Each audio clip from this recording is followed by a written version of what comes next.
বিসমিল্লাহির রহমানির রহিম। আসসালামু আলাইকুম।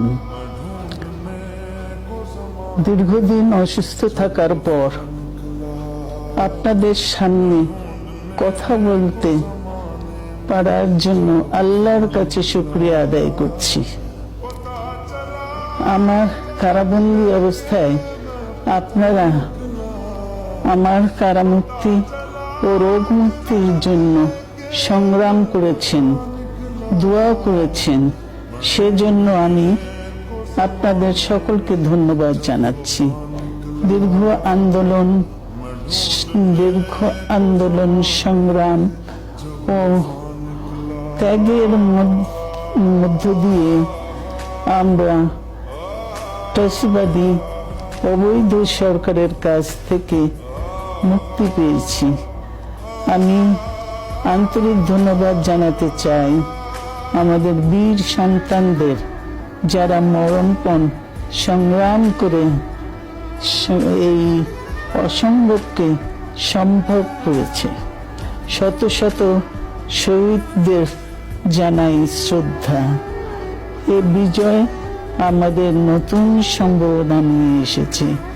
দীর্ঘদিনের নজিরবিহীন দুর্নীতি,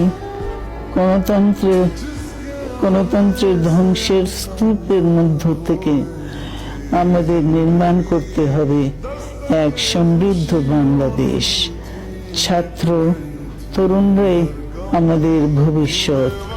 তারা তরুণরা এই যে স্বপ্ন নিয়ে বুকের রক্ত ঢেলে দিয়েছে, সেই স্বপ্ন বাস্তবায়নে করতে মেধা, যোগ্যতা, জ্ঞান ভিত্তিক গণতান্ত্রিক বাংলাদেশ গড়ে তুলতে হবে।